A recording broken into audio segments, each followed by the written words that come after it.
In an automated email, the company said its crews were terrified of working in the city and, quote, "We have nothing to do but close the company." Marketplace reached out to ICE for comment, but didn't hear back by deadline. I'm Nancy Marshall-Genzer for Marketplace.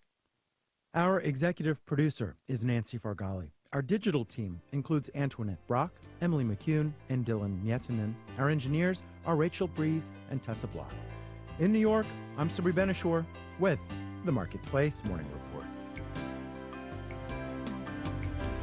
From APM, American Public Media.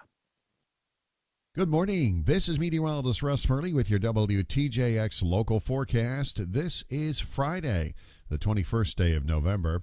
Nice looking stretch of weather here. Sunshine, a mix with a few passing clouds at times today. Temperatures in the upper 80s, east and northeast winds at 10 to 15. Isolated showers near 80 tomorrow. Lots of sun tomorrow, just a slight chance of a shower, 86 to 90. Isolated showers Saturday night, lows near 80. Maybe an isolated shower, then sunny, upper 80s to near 90 on Sunday. Rip current risk will be elevated at area beaches today and this weekend. Coming up, as the war concludes, examine the victory at Yorktown and the efforts of Americans to build a more perfect union on the American Revolution tonight at 9 on WTJX-TV, Channel 12.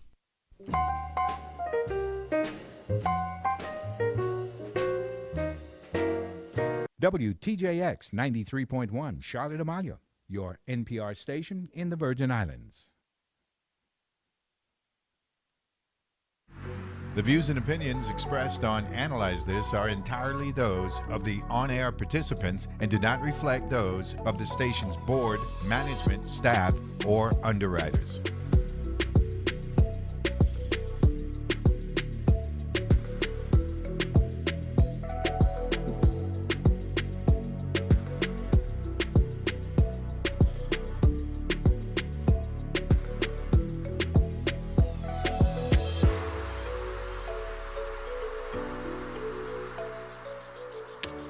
And good Friday morning, and welcome to another edition, another end of the week edition of Analyze This here on your NPR station in the U.S. Virgin Islands, WTJX FM 93.1.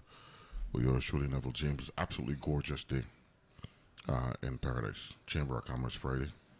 It's been that way for the last couple of days. Visibility is getting better. We can see the outline West End St. John, so hoping it stays this way for an extended amount of time. We got a great show today. In fact, we're going to be talking about St. John Hour number 2, the 1733 St. John African Revolution Commemoration Committee is planning for the 41st annual pilgrimage in commemoration of the 1733 Revolution by enslaved Africans on St. John, November 28 at Cruise Bay Beach. So we're going to be talking with Sele Adeyemi and Liba Olami. But before that, we got two staples from St. Croix. Even though it's a Christiansted centric discussion, we're going to have, I know for sure one of them might come out of the West. You know what I'm saying? We got Sandra Gerard here in the studio. Good morning, Mr. Gerard. How are you? I'm wonderful. And I was born in Frederickston. That's what I'm talking about. And, of course, another staple from the corner King Cross Street and Company Street, Christiansted, and the Gallows Bay area, Vivian, Ebbesen, Fludd. Good morning, Vivi. How are you? Good morning, my friend. How are you? Doing well. Doing well. So, it's that time of the year again, Sandra. The best time of the year. It is.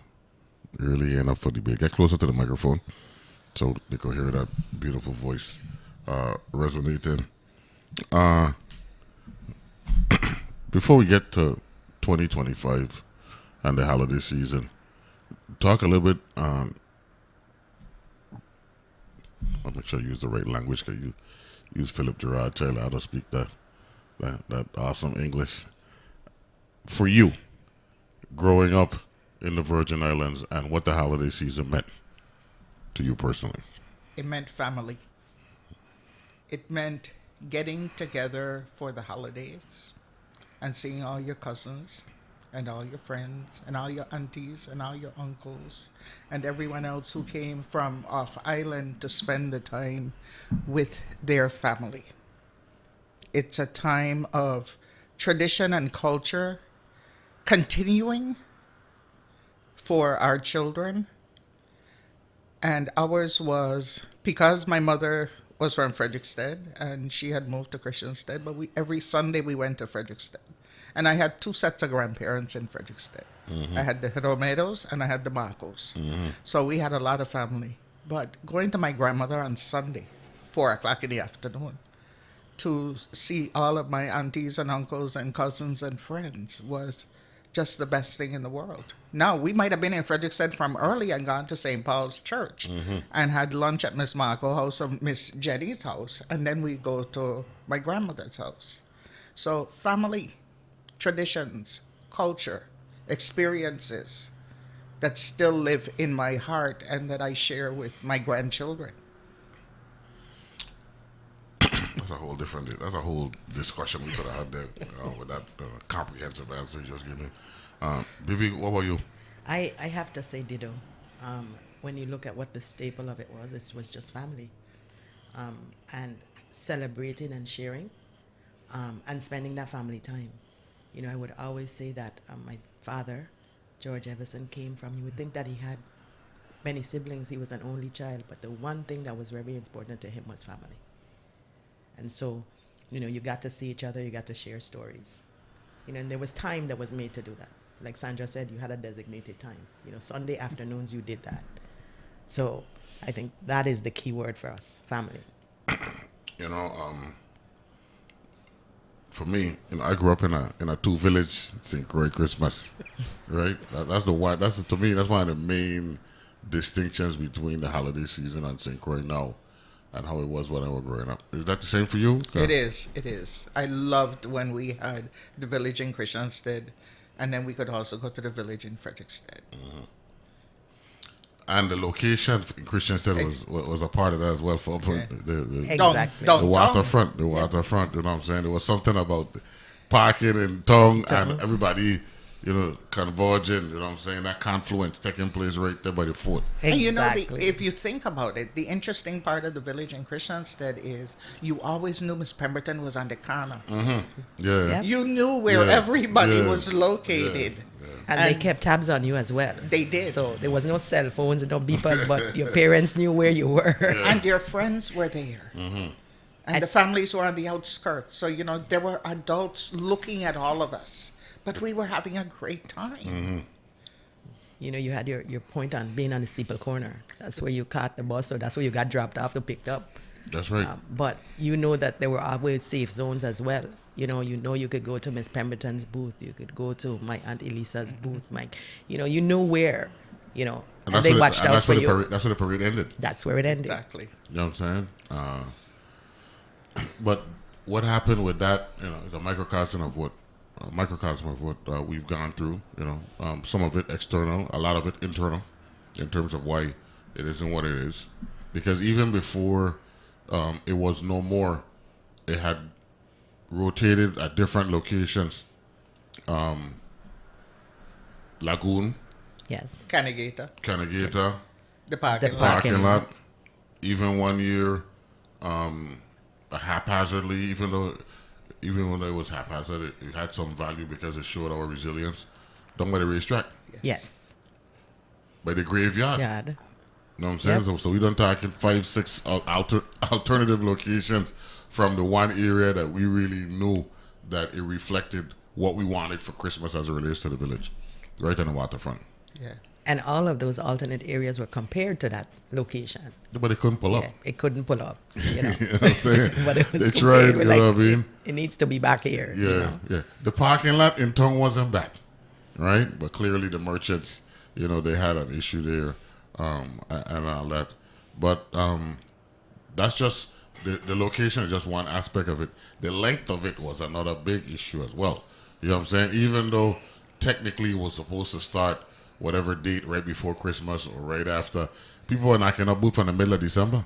And you know, the beauty of it was when you saw the booths coming down the road, you knew Christmas was here. Yeah, man.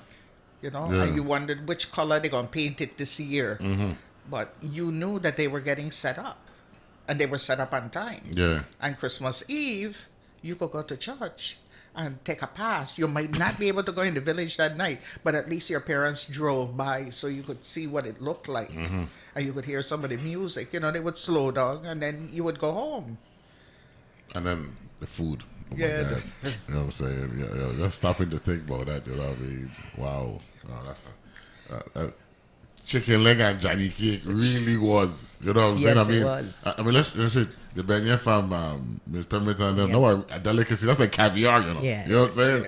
You know, but the real fish fry type food.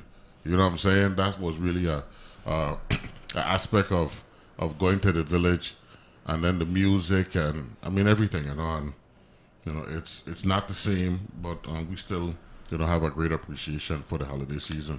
Which brings me to the Limerick Park lighting, which is a modern day staple in our Christmas cultural expression. So let's get to that in detail. Talk a little bit about the history, why it's critical, and even on this show, I think I did some homework with the Limerick Park. Come back to me, but talk a little bit about that and why that's important. You sitting there and doing the MCing and all that here on Channel 12. Talk about that. The beauty of lighting Limerick Park is that Christiansted town has always been lit with lights.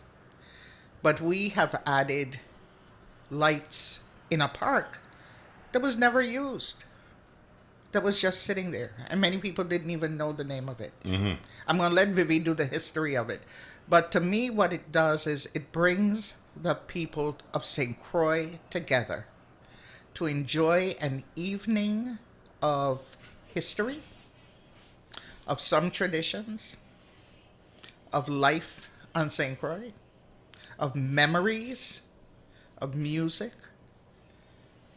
of dance, a little bit of everything put into 2 hours, and then the lighting of the trees. So what we brought back is some of those traditions that happened years ago happening again, and people being able to enjoy in a safe space.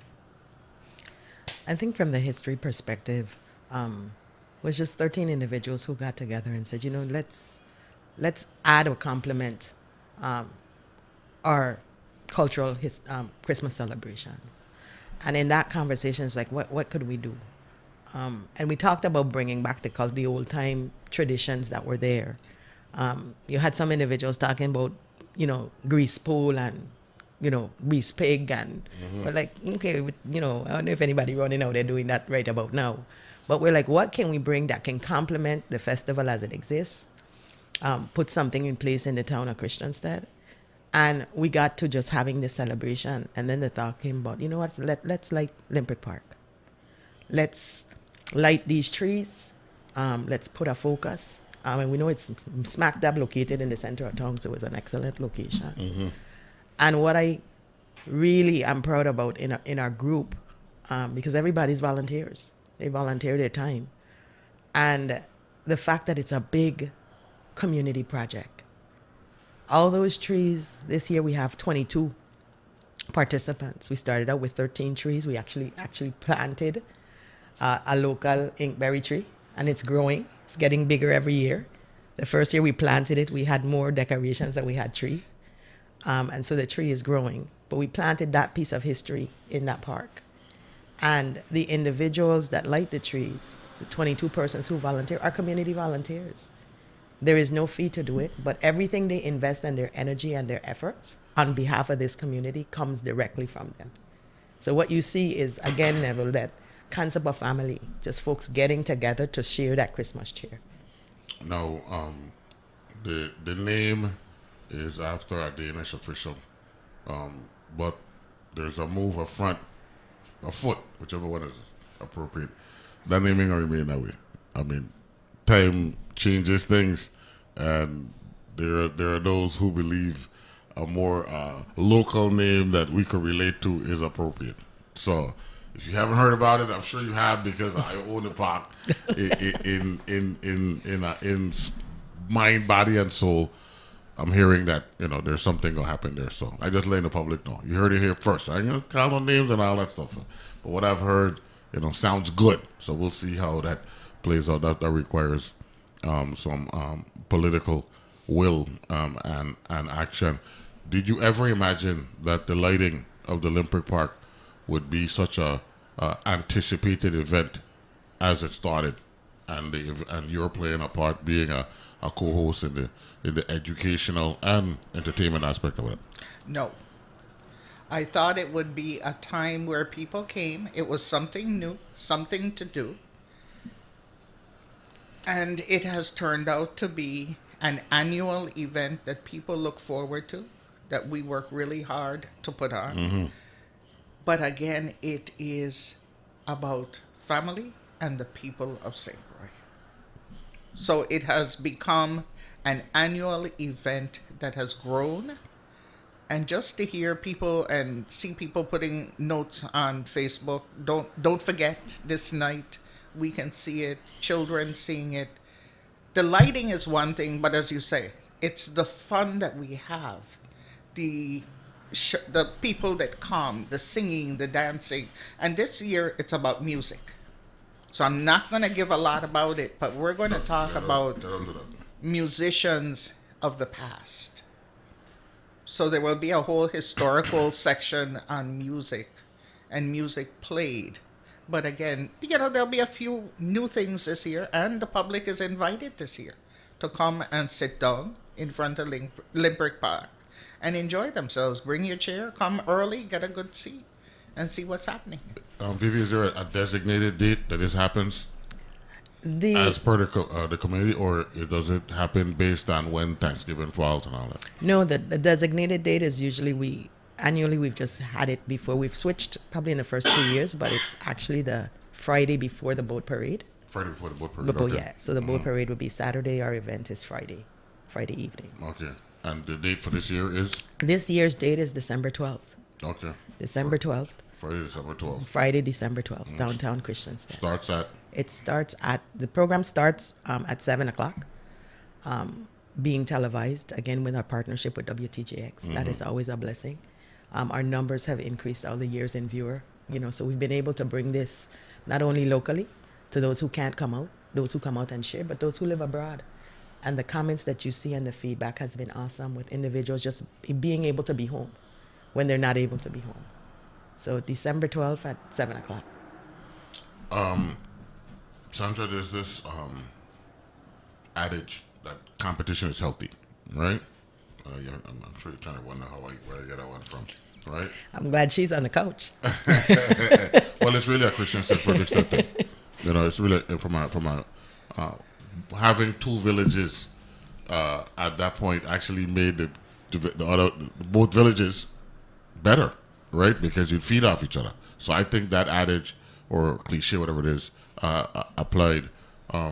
Now, what takes place in Christiansted is more of an alternative to actually having the village being in Frederickstead as a sole location for village activities and all that. For example, the lighting at Olympic Park, boat parade, Crucian weekend, yes. Right? These are Christiansted events, right? Throughout the month that we celebrate our culture and all that. Do you think that there are other events that we could incorporate in what we're doing to keep Christiansted in the mix, at least an approximation of what it was back in the day? Because there's something about a village setting, right? And you and Vivian have touched on it in your opening statements. When we go into the village, it might have entertainment, but we're going to really see people. You follow what I'm saying? And as it stands right now, with no village in Christiansted now for, I think it's 23 years, I think it's 2002 was when it happened. We literally need the lighting of the Olympic Parks and the other events to feel like we involve here on this side of the island. Well, we're starting on December 6th with the motorcade that begins with the vehicles coming into Christiansted and then the foot parade. That's right. Yeah. So, we're starting off the month. And tramping coming actually more valuable now than it was back in the day because we don't have the village. Yeah. When we come back, we'll talk about the other events. We'll talk more about the Crucian Cultural Group. We got Sandra, Gerard for Philip and Amparo, and Vivian, Ebbesen for Enid and Josh here in the studio this morning. We'll take a break. Be back right after this.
In the countryside. And still live there. Tell the public what it is about living in the countryside and coming into town to have a good time. Like that was a special thing for me. I raised up in St. Farm, but I first know myself in Richmond, right? Everybody in St. Croix, right? At some point, you'll either live in town or spend a lot of time in one of the town them before you actually went out there, because that 50s, 60s, 70s, 80s where the middle class was developed on St. Croix. But there was something about coming into town. It's a personal thing for everybody. See, King Street. I lived in Christiansted first. Born in Frederiksted, lived in Frederiksted, moved to Christiansted. Lived in Miss Annie's yard. Then went hillside. And then moved to Annis Hope in 1962. Right. Moving to Annis Hope was giving us the ability to run around the house, run through Annis Hope. A full yard around the house. Yeah, there's something about that. A dot road. Yeah. Few houses, few neighbors, but it was alive. It had trees.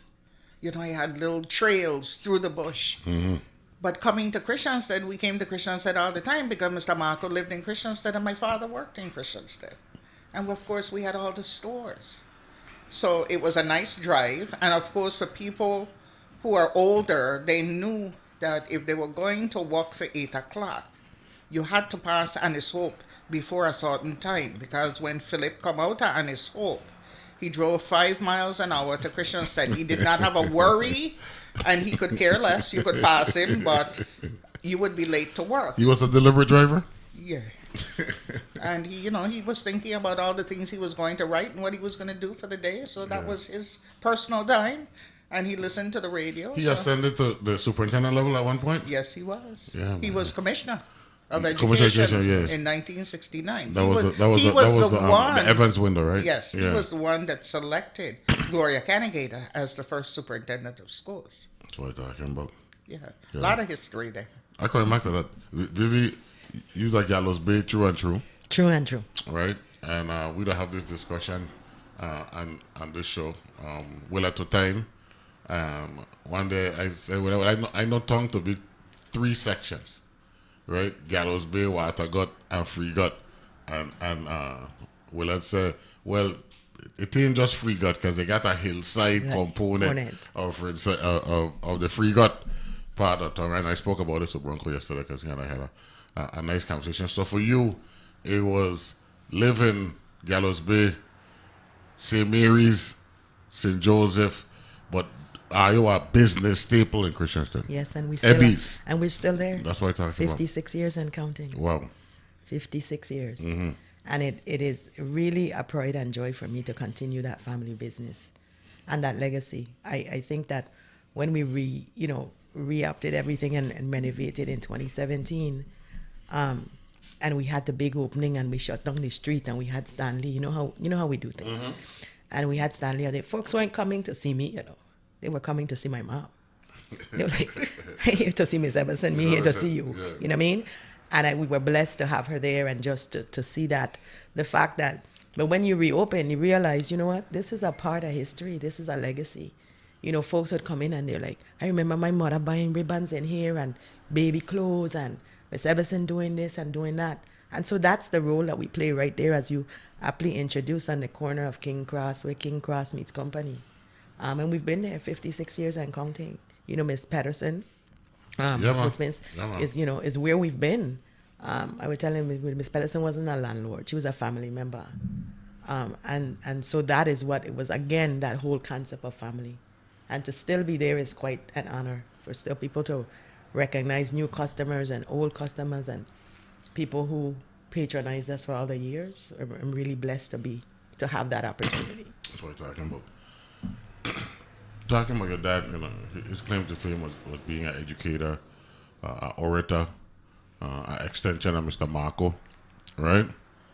But his real claim to fame was being the first guest on Dr. James Primetime back in 1986. I'll never forget it. You know what I'm saying? That was my last summer before my last year in college, and my father had transitioned to TV because he was a radio giant. I'm just being very candid here. It's not a biased thing, even it's though the truth. You know what I'm saying? Yeah, you know what I'm saying? Just kind of like it is. But your dad was a combination of Yankee, because he spoke. His eloquence. He was an orator. And he had this way where he would say things by asking questions, and the way he responded, and all that stuff. You know what I'm saying? What was that like growing up in a household for both of you, where education was critical, culture had to be preserved, and respecting people was really a part of the deal? Manners were big because you weren't Sandra, you were a Gerard or a Ebbesen. When you leave the house, you know what I'm saying? You had something you had to protect. Talk a little bit about it in this small community. What's interesting is that we spoke proper English in the household. My mother and father spoke Spanish when they thought that we didn't understand or when they needed to say something. Yeah. So, we learned Spanish afterwards, but growing up in that household was monumentous. That's all I can say. The memories that I have of our family sitting and having breakfast together, lunch together, dinner together, at the little table in the kitchen that I still sit at with my husband to have a meal with, is memories that can never be erased. And time spent in our household with families and people sharing. It was a time where you had to be proper. You had to be cordial to everybody, because if you did something, my father heard before you moved off, and my mother heard, so you had to hear both sides when you got home. It was, the only thing I can say is it was family. Having a mother and a father and siblings living in a household that was wonderful. But you lived the Crucian Rican experience. Yes. I did. Yeah. And so a Crucian Rican event like what Christiansted started in 96, 97, somewhere around there. As a result of a response, it was a Bagoon, Greg Francis, the whole list of the hardcore Christiansted. So we got to do something in Christiansted. And you lived that growing up. I did, but I lived it before it even happened. Because my grandmother, who lived in Concordia. Which one? Romero, Natividad. In the West. In the West, she had a party every year on all years. Christmas Eve was her birthday. Okay. So we all went down. The paranda happened at her house. And from there, we went down in Frederiksted Tongue and we did whatever. So we had both sides of the coin growing up. And we still have it. Mm-hmm. So sharing that now with the Crucian Cultural Group is just natural. It's a part of life that we want to share with everyone who lives here. Vivian, what your mother used to do in particular for Christmas? Lord, that was many particular for Christmas. I think we did so many things, but I think it was the fact that you would have the sweet bread that my grandmother made, Miss Christo. The sweet bread, you'd have the ham, and everybody was welcome to your home. If you stopped by, that was something that you were able to share. And apart just in the business, just making sure that, I think we wrapped so many gifts, so many pillowcases, but we were open late in the evening so that everyone could, at least get what they wanted to share with their families for Christmas. But her biggest thing was just family and just welcoming everybody. Well, you had many of discussions by the famous window. Oh, yeah. And you all share a like birthday. Oh, yeah. Yes, the actual day. Yeah. And so those discussions, my father sitting in the window and people passing by and He's a storyteller. Storyteller. But I want to go back to something you said in regards to your dad. I had the opportunity to work with him as a young nurse. But he did something significant because I saw my mom participate with it, which was his cultural and historical questions, Virgin Islands questions on the Saturdays. That you would make sure you had the books from Geltrop to be able to answer the questions. And that just continued. The other day I was unpacking some books and I'm like, I see her notes in there and I know that's what she bought it for.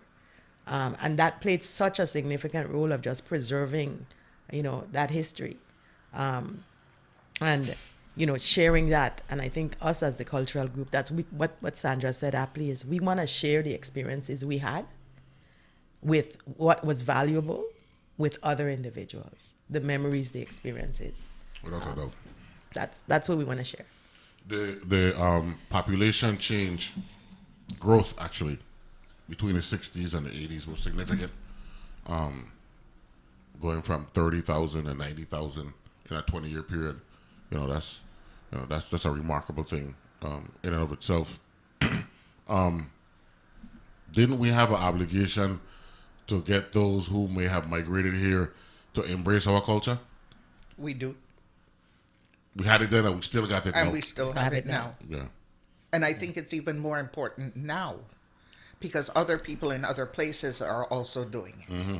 So we need to make sure that they understand when they come to St. Croix and they come to the Virgin Islands that you understand our culture and our traditions. I was in Ebbesen one day. That's a non-negotiable thing, isn't it? It is non-negotiable. I was in Ebbesen one day and a lady passed in a bathing suit. Conversation stopped. We went out. We called her and told her that's not allowable on our streets. Please put on some clothes. And I like that. That's all it is. But again, like church behavior. Exactly. Yeah. But at one time, we had home clothes, play clothes, church clothes, school clothes, Yeah. and elegant clothes. Yeah. So, Sunday best. we still want to share. So hold up, you got me acting like my father. I asked him for the question. What you tell the woman? I told her that it's not allowable to walk in a bathing suit. You have to put on clothes. And it was funny because when she walked back in the store, my mother said, "Glad you tell her." But I mean, the conversation stopped. Yeah, like, you see that? And so it's just, she didn't know. She just thought this was, some other place that she went. And Under she the could American walk. flag, and I could do what I want. Yeah, And not we here. like, Not here. No. Her husband quickly took something out the bag and gave it to her to put on. And you don't have to be rude. You don't have to be rude about it. Yeah, I got good laugh this one. I think you have experiences even when you have customers come in, and do you have good morning? Do you have good morning? You know, I had on Wednesday. His name is Jeff Condit. He has a display at the Cane Roots Gallery, and he said one of the things that he loves the most about the Virgin Islands is wherever you go, the greeting of good morning and good afternoon and good evening is a must. That moved me. You know what I'm saying? Because for those of us, we went to school. Our thinking was, I can't wait to graduate so I can go to college in the States. And then you go to college in the States and you realize they really got no manners compared to our manners, right? Yeah. I mean, but that's just a way of life. I'm not knocking them. Yeah. You know what I'm saying? So, thank you, sir. But how many of us... That cultural aspect of us has to be valued as well. It is. And we still do it. And regardless of where I walk in, it's good morning or good afternoon or good evening. And how are you? Because they're asking you a name, they're asking who you fuck. Yeah, Yes. yeah, and where you come from. Yeah. You know what I'm saying? So that's important. How about Susie Bowman? How's Susie doing? Susie is actually still not on island, but she's very much a part of this process. Good thing. I remember I was at that last year before, we were dealing with the construction work that was taking place in Christiansted, and Yes. we're concerned about how it would impact the process. So I didn't want to forget. Yeah, she's still involved. She's participates on our call, very much an active, still a part of the Lantern Parade. She knows how to pull strings. And so, she'll tell us, she's missing us, we're missing her, but she's still a part. First event is December 6th. which is... Actually, you need to go back. The first event is Teddy's tomorrow night. tomorrow night. Okay, go ahead, talk about that. So we're going to unveil the window at Teddy's. Teddy has been doing this for 22, 23 years, where he decorates his storefront. And we have no clue what it is until the papers are torn down. So Teddy's unveiling of his windows is tomorrow evening. So the program starts at 6:30. As it gets dark at 7 o'clock, we will tear down the paper and you'll be able to see what he has behind the glass. That's awesome. And Teddy, and I've known Teddy from the time he was a little boy. So for me, it's always, what idea did he come up with this year? Yeah. And I asked him last night, I said, so what's the little secret part of it this year? He's following the theme, but he always adds in extra. So come on out, bring your children, bring your grandchildren, pass by Miracle Mile next to McDonald's in Christiansted across from the courthouse, and stop and have the children enjoy the windows that this gentleman and his group has put together for the Christmas season. That's what we're talking about. What we're going to do is we're going to go through the whole line of events that the Crucian Cultural Group will play a part in between now and January 6th, Three Kings. Well, we'll be part of it. Okay, good. Yeah. So we got Sandra, Gerard, and Vivian, Ebbesen, Fludd here in the studio live on direct. Be back right after this.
And we're back here. Analyze this. Crucian Cultural Group is in effect. We got Vivian Ebbesen from out of Gallows Bay, Christiansted Town, and of course Sandra Gerard with roots Christiansted and Fredericton. You know, Dr. Edward Brown. Before we get back to the series of events, he had me to know Abraham Marco. Yes. That's your lineage, isn't it? Yes, it is.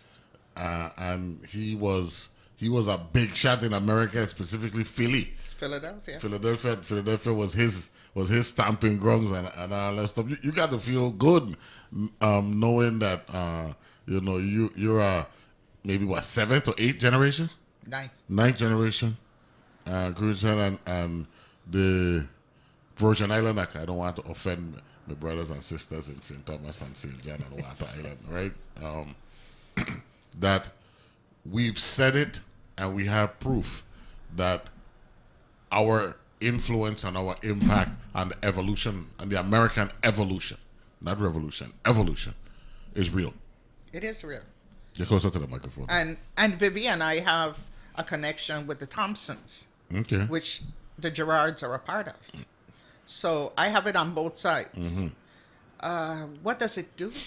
It makes me proud to be a Crucian. It makes me proud to be a Virgin Islander. Don't start bawling, look. I could hear you.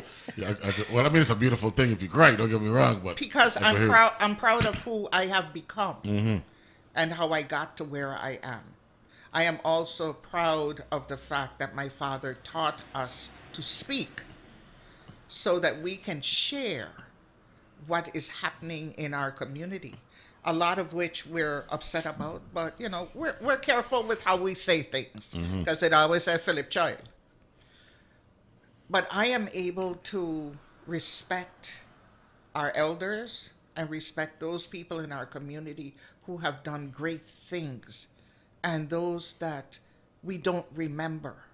And that's part of the history, the culture, and the traditions that we talk about when we do the lighting of the Christmas tree. And this year, we're adding something else. We're adding the lighting of Sunday Market. Wow. Of which my father and Michael Neuberger were the founding members of. So it really brings to a total fruition of the people on St. Croix, because Michael Neuberger moved to St. Croix, and he and my father had a great relationship and came up with this concept of community and development. Vivi, I was just thinking geographically. I got to speak properly because Gerard is in the house this morning. I literally when it was the epicenter of Christiansted Town. Now that I think about it, because at King Cross Street, you got 2 blocks to get to Market Street. Correct. And then you got 2 blocks to get to the fort. To Hospital Street. Wow. Yeah, definitely right at the epicenter. Yeah, man. I remember Marco Agency started on Church Street, across from the post office. Okay. In the 3-story building. Wow. And Ms. Marco Across from the post office. in downtown Christiansted. Oh, not the Bolero building, the 3-story building on the corner. No, the one where right next to the corner where Dishabert had where you had the stairs. Yeah. They were upstairs on the 3rd floor. That's where the Marcos lived. Yeah, But okay. Marco agencies began there. Okay. Then they went I knew it. Bank of America. I know it King Street. Yeah, because then they went to Bank of America. Okay. And then they went up the street, which is now the perfumery store. That's some pain you just bring up there, though, because knowing that we had a Bank of America in St. Croix, you know what I'm saying? We had all these major banks were here. These American institutions were here, and they're no longer here. That's not good.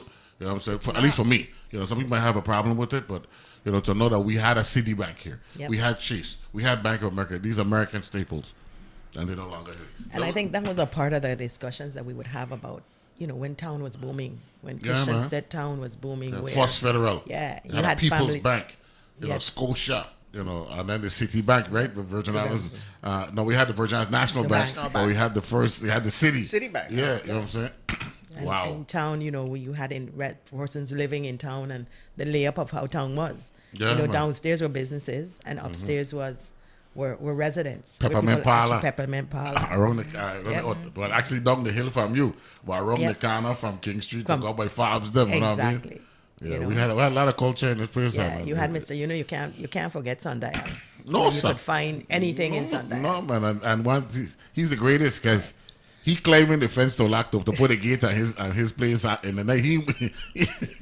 And he got down his short pants, his slippers, and his socks. You know what I'm saying? And Yep. he climbing, scaling. He was climbing and scaling You had the Miss, fence. you had Miss Val Yeah. in the steeple building. Yeah, man. You had to Yeah. stop by Miss Val before you went on the wharf. And then you had Miss Sigrid looking out the Window.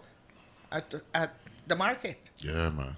And then you go one street back, Queen Cross, and you had Florence Williams and Miss Aina Yeah, back man. there. next Yeah, to the man. church. So Yeah, man. there was everybody living in Christiansted. Top and hat, everybody. top hat, Yeah. top hat. Still in business? No, that building No. is so they relocated back to Denmark. Oh man. Yeah. Well, top hat, Barbaroo. Zelensky them had Yeah. Bata, Bata, right? Yeah, Bata. you know what I'm Yeah. saying? And Clarence. Yeah. Run through the events because I want to come back to the weekend and the Crucian weekend. Well, and why is not to be diminished and very important. Go ahead. Tomorrow evening, it's called A Harmony of Virgin Islands Culture, the Cultural Window Reveal, and that's at Teddy's. And just to go back in history, remember Purples in Yeah, man. Farm? Oh, man. And Yes, that- people yes, would take yes. their children to see the windows Yes. that he would do at Christmas. And then, of course, you have Let the Lights and Music Fill the Air, Culture, Heritage, and Traditions, the Mobile and Pedestrian Lantern Parade. And that happens on December 6th. Okay. So we're also going to end the parade at the foundation. And it's going to Inside be the Market Street. so it's going yeah. to be a big family affair. So Wow. come out, bring your chairs, look at the parade, look at the mobile, And look we're at the a- foot. And we're asking you to enter. December as 6th, that well. would be a Sunday, right? No, that's December It's a- Saturday. It's a Saturday. Saturday, okay. Yeah, right. The 29th is a Saturday. parade- Because Thanksgiving is the 27th. Yes. Yeah. The mobile parade starts at Ricardo Richard. And how we even got to the mobile parade is it really as a result of COVID. Right. When we were having the pedestrian parade and then COVID came through, we were like, we can't stop this. Let's convert to individuals lighting their cars. And then when we said the next year, okay, fine, there's no precautions, folks were like, no, we're going to continue. And so that brings that joy along the archway. The route this year is Ricardo Richards, all of Queen Mary Highway. And one of the things we try to do, Neville, is to kind of give the cultural names of the locations. If you notice, Sandra told you that Teddy's window ain't at Orange Grove. It's at Miracle Mile. Yeah. Oh, yeah. That's where Miracle Mile Yeah. is. And so we start at Ricardo Richards. We come up Queen Mary Highway. We come Contentment. But Teddy's actually got another location. Yes. So he has two locations, Yes, right? yes. The one there by McDonald's Yes. across from the court. Yes. And the one when you're heading down towards the Towards actual fight yeah, corner. yeah. Okay. So it's at his first location. the first location. Okay. And then we come 'Cause up I and got a text message. I yeah, want to verify yeah. that. Yeah. And then we want to come up and we're coming to Bars and Triangle. Mm-hmm. And the pedestrian parade is going to start. It's going to meet with the mobile and then we're going to come down King Street. Mm-hmm. This year we changed the route. Some we coming down King Street. We're going to make the right onto Prince Street by Zenny's. Come around, make a right onto Company Street, and we're coming back to Sunday Market. Most individuals know Sunday Market as Times Square. We want to put back the name of Sunday Market. And this year, every year, we try to add something new. And that something new this year is we're going to be lighting the mahogany trees You got me. in Sunday Market as well. You got me smiling with that Times Square thing. Like, I live a good 10 years in that Times Square, in that gamble shop there. That gamble shop next to Times Square. I love it nice. I go talk Mr. about it now. Pemberton gamble shop. What? Go by Penny and Cardo Graham, Yep. Selma Cruz. Yep, Godfather. Godfather, yeah. Godfather. And then in the Tamo. morning, you go to Miss Raima and buy bread and man. cheese. Bread and cheese. And don't forget Mr. Peter and and the a Friday corner. night, catch me for Kid Tuffs and Yep. good Water water. right there. I mean, you know, it is what it is. You know And what then I'm you get your black bread on the corner. saying? Yeah, man. Oh, Yeah, you man. know, That's so- our part A of lot the of culture. history. Yeah, A lot of without a history. doubt. So then with- the Olympic Park lighting is the following. But here's the other thing. Between the 6th, Well- anything between the 6th and the 12th? Yes. With the motorcade coming into Christiansted, we're going to light the lights at the ruins on the Ruins. bypass. Okay, that's what I'm talking So about. Contentment. So that happens that The evening Crucian Cultural also. Group got any relationship with the gentleman at Jones? Yes, they are partners from year one. Okay, good. Yes. Good. By the way, Julia, when I said, tell Vivian some money. Oh, Salamani. Okay, so she hearing us, so we good. All the way in Atlanta. Yeah, man, yeah. So we do the lighting at on the 12th. We got the 11th. We got 11. Yeah. The 11th is we have, just trying to stay within the town, we have a cultural window that's going to be revealed downtown. Okay. And that has been in partnership for the last couple of years with Purple Papaya. Okay. And so that's going to be revealed on that day. And then we get to the 12th. That's a highlight? The highlight. Is the 12th the highlight of The light. of the Crucian Cultural Group? That light in there and a glow in the park. A glow in the park, and the Virgin Islands will actually see it, courtesy of the greatest station, the Yes. public broadcasting and all that. And they good can stuff. participate this year by being there. That's Because the awesome. street won't be closed off. Okay. It'll be open. Okay, that's awesome. So, That's and we'll awesome. have vendors. So it'll be a lot of fun. Bring out your children. Come on out. Bring your chairs. But then the next night is a boat Is a parade. There's the boat Parade. parade. That's a big thing now, no? Yes. Yeah. That- It seriously. is. I don't want to say it's maybe outgrown what they thought it was, but it has. There's an anticipation, for the boat parade. Well, And it also gives you something to do. That's what people As a want. family. Yes. As a yes. family. Again, Yeah. we're back to family. You're able to take your The children very and first your question of the grandchildren. action, right? Yeah. Exactly. Yeah. I think this year's theme for the tree lighting is an enchanted evening of lights, music, and tradition. Nice. And we really try to always tie what we're doing to what's going on in the community. So with the lighting of Sunday Market, St. Croix Foundation is taking on a project of revitalizing Sunday Market and the Alexander Theater Yes, and sir. those areas downtown. So we've tied it into Joseph that. Alexander. Joseph Alexander. Yes, sir. And Some so power names in our history, man. Yeah, man. you Wow. go back and you say, sometimes you're as a people, we're very humble. We really don't say all we do. But we were dealing with the renovation of a property in town, and I had to say to someone, I said, you see that house there? And she's like, yes. And I'm like, well, the lady that was the bookkeeper for Mr. Alexander, lived in the house. Wow. And that person was my great aunt, She did. And so that's a person he trusted his money to and Yeah. with. But you humbly say, you are who you are. But so that's what and then the theme of this year is music. Over the years, in the 7 years, we've picked an item of our culture to focus on. So last year we focused on carousel. We focused on masquerading. We focused on quadrille. This year, in tying into Stanley's 55th anniversary, we're focusing on music. And so that is why you see every theme.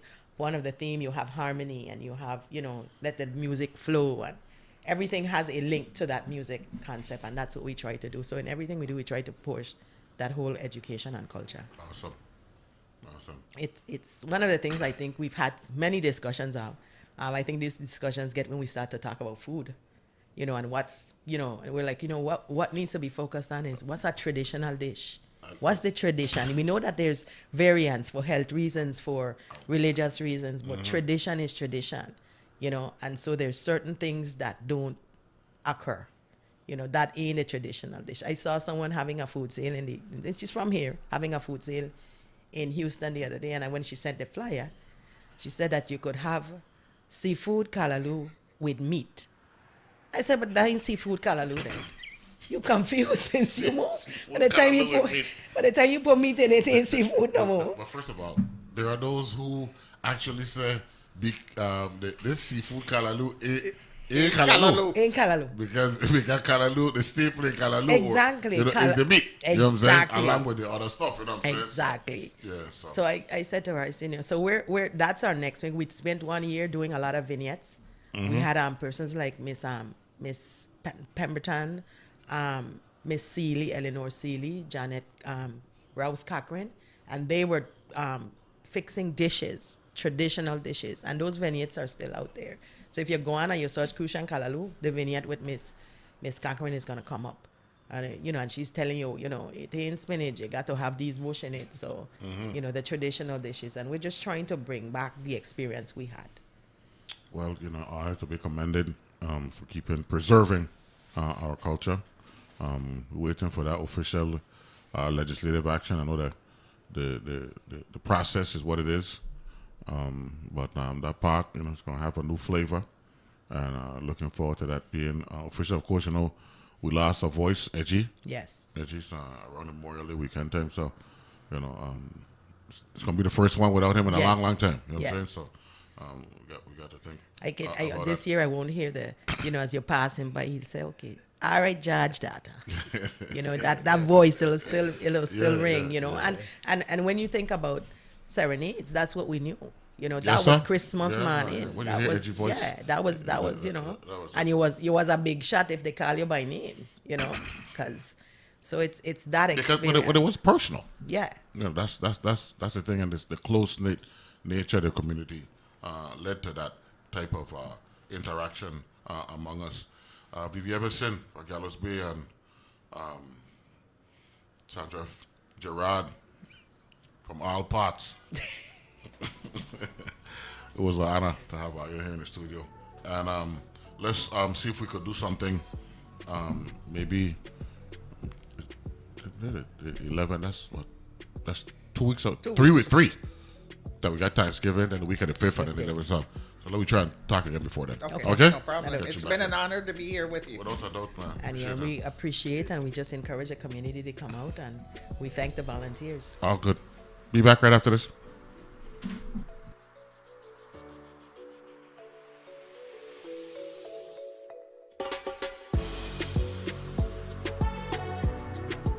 The views and opinions expressed on Analyze This are entirely those of the on-air participants and do not reflect those of the station's board, management, staff, or underwriters.